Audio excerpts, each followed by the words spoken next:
Hello, I am Dr. Rashid Ahmed from the Department of Physics of Kohat University of Science and Technology in the subject of particle physics with the course code PHY 452.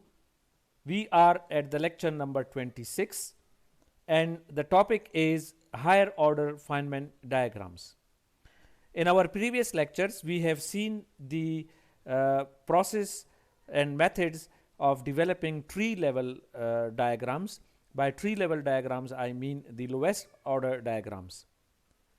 But we have neglected the higher order diagrams in those lectures for two reasons. The first reason is that the contributions coming from these higher order Feynman diagrams are very small, and these are small enough that we can neglect them. But the contributions coming from the first order higher diagrams are not very small, so we cannot really neglect them. But the second reason we have not included them there because of the making things simple. So since now we have already know that Feynman calculus for the tree level, so we can use these methods and build upon them to know how to calculate the higher order Feynman diagrams. So in today's lecture, I will tell you to how to draw all these higher order. I will take only the example of first higher order diagrams. So I will tell you how to draw them and then how to employ the Feynman calculus to calculate the contributions of each of these diagrams. For this purpose, we will go back to our scattering example, and I will also bring back this toy theory where we are not considering the real particles, but we are considering some hypothetical particles, but just for the sake of illustration. So in this toy theory, we have particle A and the same kind of particle A, and they are coming close together and colliding with each other and producing a particle B and the same kind of another particle B. So imagine that there is a particle A coming in and there is another particle A coming in, and they are colliding, and once they collide, they will produce, or they will scatter from each other and produce the particle B and particle B. Now we want to understand that what will be the contributions, what will be the contribution to the cross section to the tree level diagrams from the first higher order diagram. This we want to understand in our today's lecture. Since we have already done the tree level diagrams, so we have done the contributions. We have done the contributions from tree level, from the tree level diagrams. So there will be first order contributions, first higher order contributions. So we will add these contributions to the tree level, and the methods are also similar. We will bring back built upon these tree level or the lowest order diagrams methods, the Feynman calculus method, and will employ in these for the first higher order contributions. Okay, so let's go towards there and draw the tree level diagram first. So you can see this is the tree level diagram where there is a particle A. This is the particle A coming in, and this is another particle A. So there are two particles A, they are coming in and scattering off each other and producing the particle B and the particle B. Now what we want to do is to construct the first higher order diagram. By first higher order diagram, I mean, you see there we have two vertices, one vertex over here where and the one vertex over here. But I want to know whether there are four vertices diagrams, and if they are possible, then how to construct them. For this purpose, we would label the lines. For example, the line connecting the first A particle is labeled as line number 1, and then the line connecting the second A particle as line number 2, and the line connecting the third particle and the first B particle is line number 3, and the line which is connecting the last particle B is line number 4, and this internal line which we call C which is not observed, which is not observable in the experiment, because we see only the incoming particles and outgoing particles, and internally we don't see anything, we don't observe them, although they have the impact on outgoing particles, but we don't really observe them in experiment. So we label this line as a line number 5. So now I explain in detail the method of constructing the higher order diagrams. So the first thing we want to do is to draw another line, and the first thing which comes to our mind to draw another line is to start the line from the line 1 and also end it on the line number 1. If we do this, so we are actually putting in 2 more vertices, a vertex over here, a vertex over here, and vertex over here. So we are actually putting in 2 more vertices. So by this way you can see that this diagram has turned into a 4 vertex diagram. That's why we call it a higher order diagram, and it is a first higher order diagram because we have added now 2 more vertices, so there are 4 vertices. So this diagram was a tree level diagram, and now after adding these lines we call it a first higher order diagram. And in this way we can keep on adding and get all sorts of diagram. So let's do this. So first another thing to notice in here that there are 2 vertices. So in this case we have to write minus ig coupling constant for each vertex, like over here I am writing minus ig for the first one and minus ig for the second one. So for the 2 vertex diagrams, the total contribution coming from the 2 vertices is of the order of g square, because in this diagram we had 2 vertices, here minus ig and here minus ig. So in the Feynman calculus for the tree level diagram, we know that the number of vertices are there, so each vertex will contribute 1 coupling constant or 1 g, and since they are and when we put them into the Fermi golden rule, we get the contribution as g square. That's why you see that here we have this g square contribution coming to our amplitude. Okay, so from this you guess that what will be the contribution coming from the higher order diagrams. It will be interesting to see, and I will also explain to you the consequences of the higher power of g coming in to the amplitude. Okay, but first let us construct the first vertex first diagram, 4 vertex first diagram, and as I said, this would be that diagram in which an internal line starts from the line 1 and also ends on the line 1, and we call it C because it's an internal line. This over here is not observable in the final experiment, so as this one. This is not observable. Observable is only these 2 incoming particles which income and these 2 which are outgoing. So in experiment we can only observe them, we don't observe these internal phenomena, but it has a contribution to whatever happening and whatever we are observing. So this is the first vertex, first order diagram with the 4 vertices. But you can think as you can imagine that we can also construct others. For example, we can construct another diagram where the added line starts from the line 1 and ends at the line 2. So this diagram, here you can see that the internal line starts from the line 1 and it ends on the line 2. So this diagram will also have its contribution in the final calculation. So in this way we can go on and then connect the line 1 to the line 3. For example, this. So we start on the line 1 and we go up till here and go to the line 3. So this will be the another diagram for vertex diagram at the first order level, which we have to include. So in this way, if you look at if you think of all the contributions, then you see that there are 5 diagrams coming from connecting the first line to the rest of the lines. Because why they are 5? Because it is connecting to itself, and then it is connecting to 4 other lines.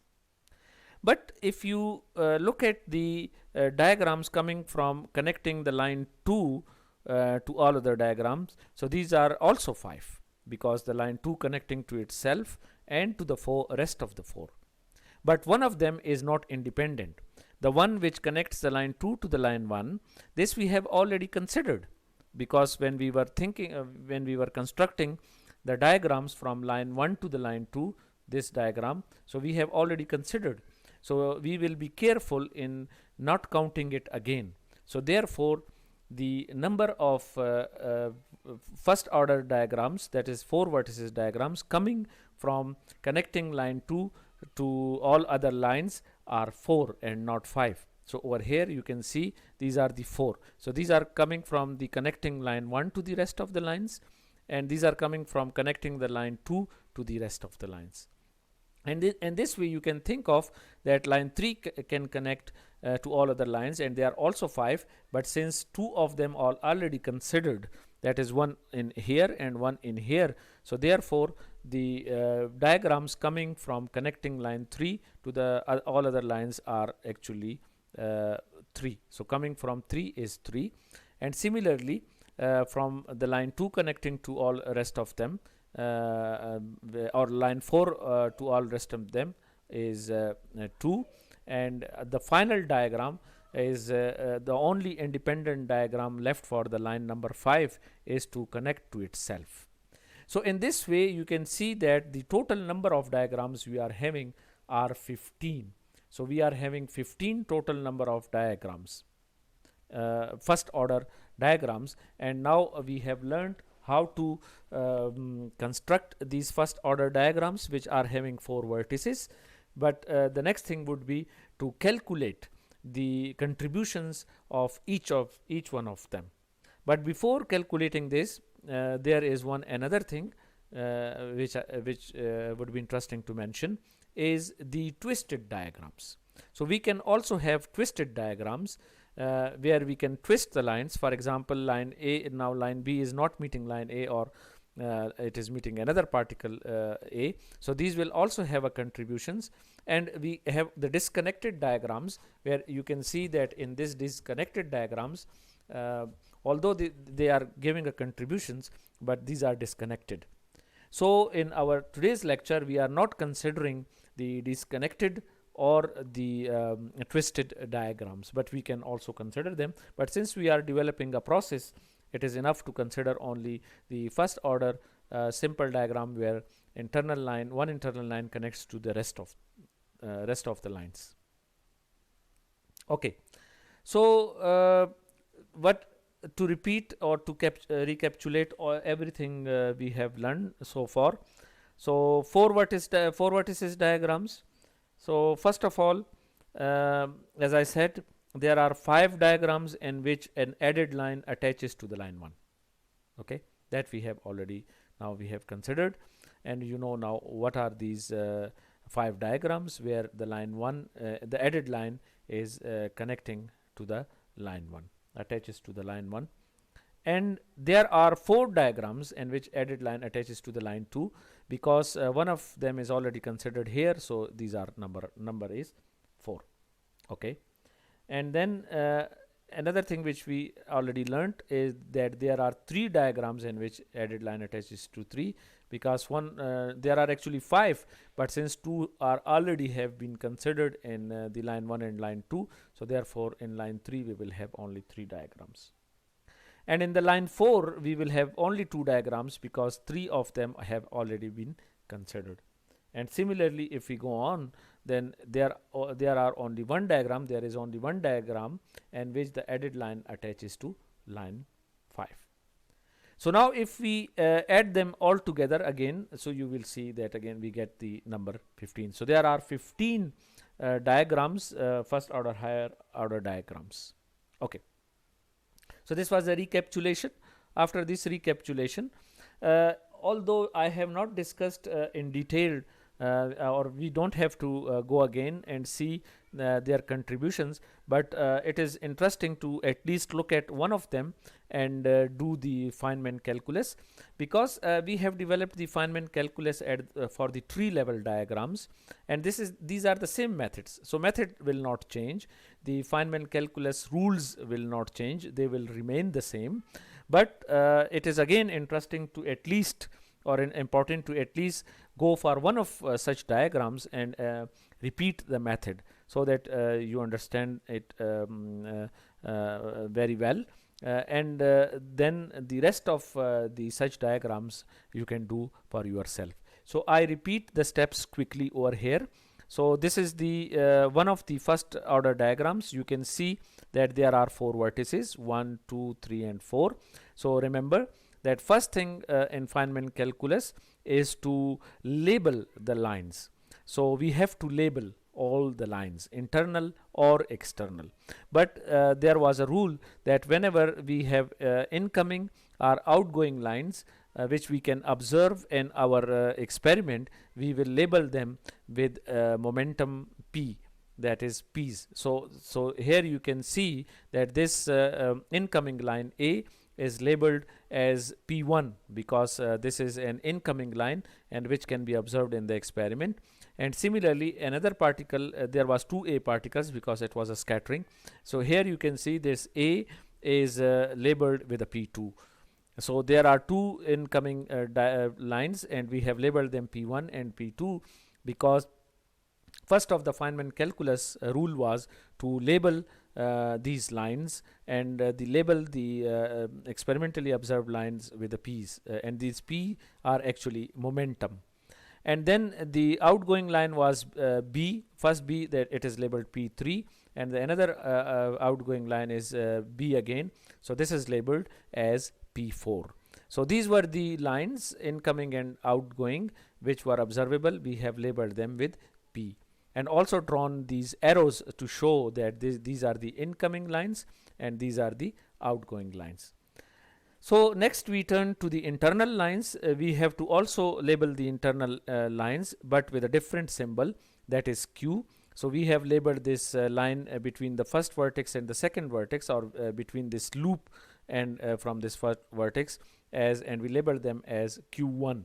So Q1 because this is an internal line and this is not really observable, but we have to label them and we have to calculate contribution of it, and we call it C.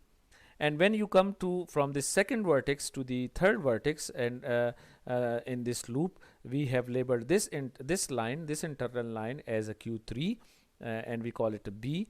And then there is also another line in this loop which is going from this vertex, second vertex to the third vertex, and we have labeled it as a Q2, or Q2 downstairs and Q3 upstairs, whatever you like, and call it A. So after doing this, these are all the virtual particles, so you won't observe them, and then we have reached to the vertex number 3, and at the vertex number 3 we label the line connecting the vertex 3 and the vertex 4 as a Q4 and call it C.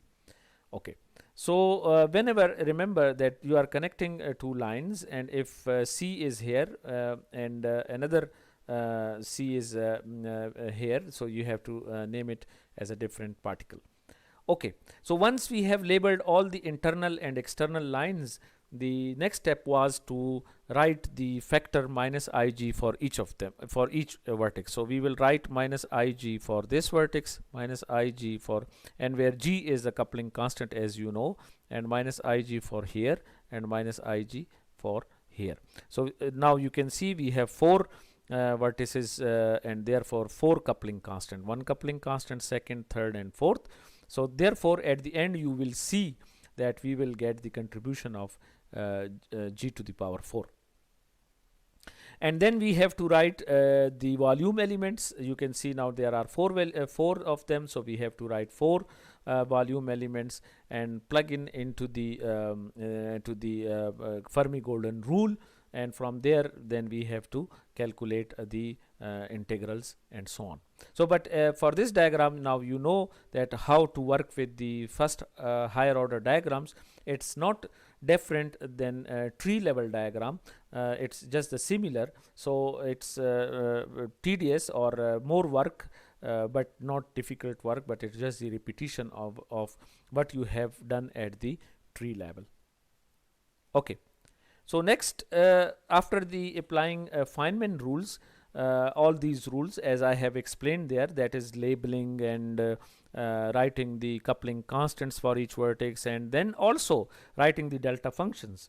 So over here you have also have to write the delta function for this vertex, delta function for this vertex, and delta function for this vertex, and also the delta function for this vertex. So you have to write 4 delta functions, and after write to ensure the law of conservation of energy and momentum at each vertex, we have to write these delta functions. And after applying the Feynman rules over here, we reach at this term, this calculation, and now you can see that there are 4 delta functions, 1, 2, 3 and 4, and there are the 4 propagators and 4 volume elements, Q1 at Q2, Q3 and Q4. So these are all the virtual, and we have to make the integration over them. But important point is over here, which is the g raised to the power 4. You can see that this is coming because we had the 4 vertices. Now here I would like to make one important comment, that this g is a coupling constant, and if you are working in electrodynamics, that is quantum electrodynamics, then this coupling constant g is actually alpha, which is the fine structure constant, and value of the alpha is 1 over 137. So in electrodynamics, this coupling constant, you can see, is a very, very small number. And you know that whenever we calculate the square of a very small number, it's even a smaller number. The square of a small number is even a smaller number. Cube is even further smaller, and fourth is even further smaller than this number. So now you can imagine, since this very small number is getting multiplied with the rest of the thing, and there will be some constant number coming out of this integration. So you can see that at the tree level, here the term was g to the power 2. So you can see that the contribution to the final amplitude coming from g to the power 2 was very high as compared to the contribution coming from g to the power 4. And in if similar manner we go to the 6 vertex diagrams, that is adding 2 internal lines, this we can also do. For example, if we go back here in these our diagrams here, so what we can do, we can add 1 line over here and 1 line over here. So this is, you see now how many vertex you got, 1, 2, 3, 4 and 5 and 6. So we can add these diagrams as well, but then the contribution from these diagrams will be of the order of g raised to power 6. As you can see, now there are 6 vertices, and when we will take this alpha is equal to 137 and plug in over here, the power of this g raised to power 6 will be even smaller. Or you can think of even higher order diagram by having even further lines, and or even further lines in here, constructing 2 loops and many of them. But the good thing is, or the fortunate thing is, that you add more and more vertices, and the contribution becomes less and less. So you can very safely neglect the higher order contributions, because they are becoming smaller and smaller and smaller as you adding more and more vertices. So in most of the practical cases, we can just stop at the at least at the first order diagram, if not at the tree level. For theoretical reasons, we can just stop at the tree level, but if you are doing some practical calculations, then it is often that people go towards the first order or even the second order, but after that nobody will go there, because it's a lot of work calculating these contributions, but with a very small number adding to the final result. But another comment which I would like to make over here is about the strong nuclear force or quantum chromodynamics. The coupling constant of it is greater than 1, and you can see now, if we put this coupling constant over here, the contributions coming from the higher order diagrams will not be small enough to be neglected. But this thing actually destroyed the Feynman calculus method for the strong nuclear force. But fortunately, one another important thing happened in history, and that is the asymptotic freedom, from where we learned that the coupling constant is actually not a coupling constant, but it is a running coupling constant, which means that as we go to the smaller distances, the coupling constant, the value of coupling constant changes. And for strong nuclear force, the value of the coupling constant is becoming smaller and smaller, and it becomes very small number. And then if we plug in this over here, then it's again we can neglect the higher order diagrams. So because of the running coupling constant, or from the small value or asymptotic freedom, we could use this Feynman calculus in the strong nuclear force or quantum chromodynamics as well. Otherwise, the power of this quantum chromodynamics would have been limited only to the quantum electrodynamics. So I think in this way you now get the clear idea, and similar is the case for the weak force. Weak force, there the coupling constant is small, so we can use this Feynman methods.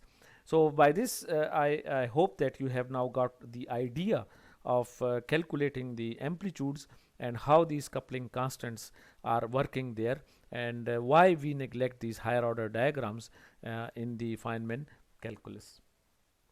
Okay, so if we do the now integration over Q1 and Q2, because we have to integrate on all of them, and if we first do the integration over Q1 and Q2, so what we get is this final term over here, that is g to the 4, and this calculation of the integral. And if finally we complete the calculation, we get this amplitude. And again you see that in this amplitude we have g by 2 pi raised to the power 4, and over here in this amplitude we see that because of this higher power we can neglect the contribution, or the contribution coming from here is very small. So in today's lecture we have developed in detail the method for higher order Feynman diagrams, and we have seen we have used first higher order diagrams to validate our method, or to learn the method of the Feynman calculus and Feynman diagrams. And we have taken the toy model of this scattering process, where two particles scatter off from each other and producing two other particles, and we wanted to calculate the amplitude for this scattering cross section. And we have used the method developed at the tree level. We have used it in the first higher order diagrams. And now the message is that you can that what we got from the Feynman calculus is that you conceive any process. For example, if you think that there can be scattering, so after conceiving the process, you write down the process and then you draw the diagram, and you start from the tree level. And after that you do the Feynman calculus steps one by one for each one of them, and what you get at the end is the amplitude, and you do simple calculations and you get the amplitude. You have all these delta functions and everything, propagators, but at the end you make the calculations and you get the contribution. And then what you do, that you keep on adding the internal lines, and you construct all higher order diagram, first higher order diagrams or second higher order diagram, the first loop diagrams, one loop diagrams or two loop diagrams, because you have to calculate the contributions coming from each of them. And once you are done with this, you get the final amplitude, which you plug in into Fermi golden rule, and you get the scattering cross section or the decay rate. So with this I hope you got the idea of Feynman calculus and Feynman diagrams. With this I thank you all.